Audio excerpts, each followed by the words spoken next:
নমস্কাৰ বন্ধু বান্ধৱী, আসাম কুকিং চেনেলটোলৈ স্বাগতম জনাই আহকচোন আজি তিল গাহৰি বনাওঁ।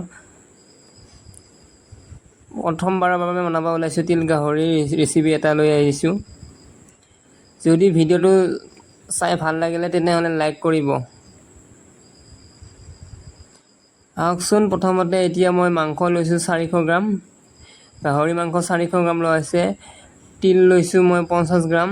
তিলখিনি মই ভালদৰে তিয়াই লৈ ল'ম। প্ৰথমতে তিয়াই থৈ দিম। 10 মিনিটৰ কাৰণে তিলখিনি তিয়াই থৈ দিয়া হ'ব।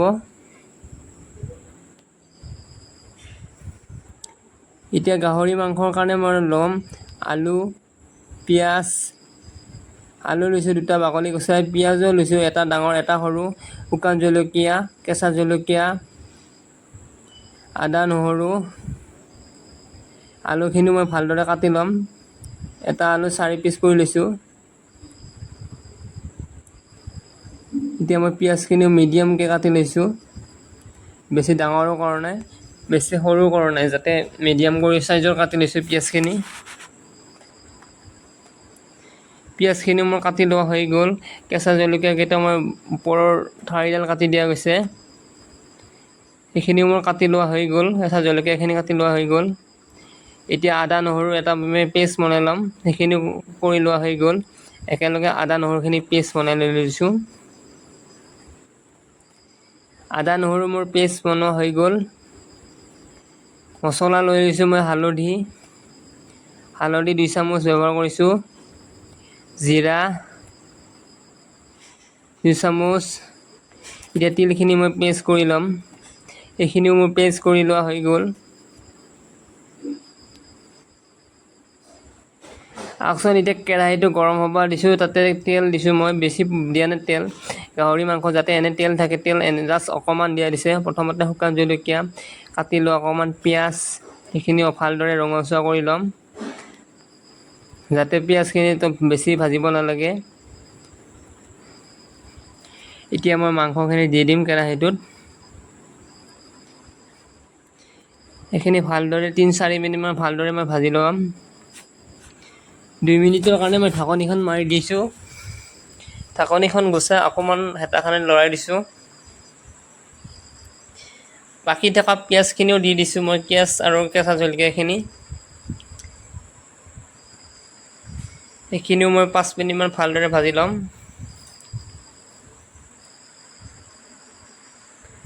কাটি লোৱা আলুখিনিও দি দিছোঁ একেলগতে, সেইখিনিও মই 2-3 মিনিটমান ভালদৰে একেলগে হেতাখনেৰে ভালদৰে ভাজি ল'ম।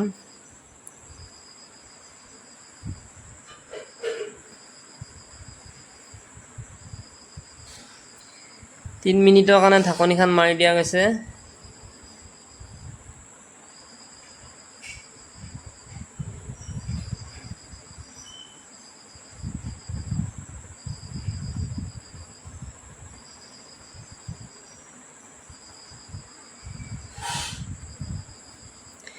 এতিয়া মই হালধি দি দিছোঁ।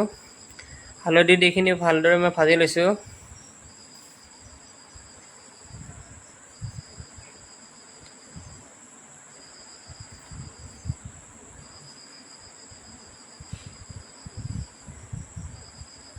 হালধি মই 2 চামুচ ব্যৱহাৰ কৰিছোঁ। প্ৰথমতে মই 2 চামুচে লৈছোঁ, সেইখিনি গোটেইখিনি দি দিছোঁ।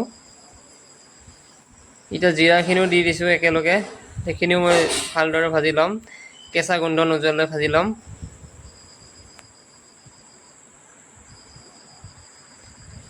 নিমখ দিছোঁ 2 চামুচ, সোৱাদ হিচাপত দি দিয়া গৈছে। এতিয়া আদা নহৰু পেষ্টখিনিও দি দিম, সেইখিনি মই ভালদৰে কেঁচা গোন্ধ নোযোৱালৈ ভালদৰে ভাজি ল'ম।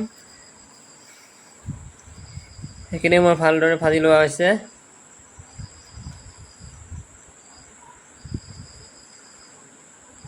এতিয়া তাতে মই এড কৰিম পিচি লোৱা তিলখিনি।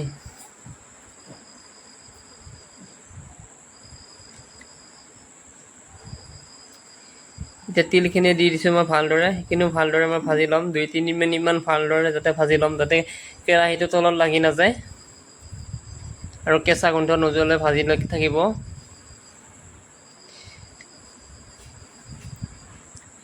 যদি ভিডিঅ'টো চাই ভাল লাগিছে লাইক কমেণ্ট শ্বেয়াৰ কৰিব নাপাহৰিব। চাওকচোন কিমান ধুনীয়া কালাৰ এটা আহিছে। এতিয়া অকণমান গৰম পানী ব্যৱহাৰ কৰিছোঁ।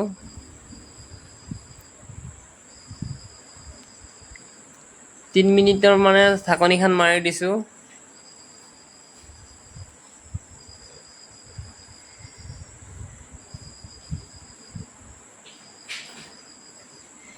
এতিয়া আমাৰ মাংস প্ৰায় হৈয়ে গৈছে।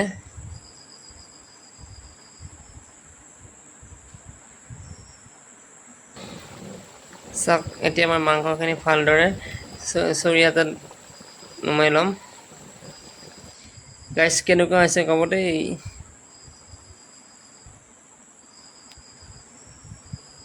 আপোনালোকে ঘৰত বনাই খাব, ট্ৰাই কৰি চাবচোন এবাৰ তিল গাহৰি।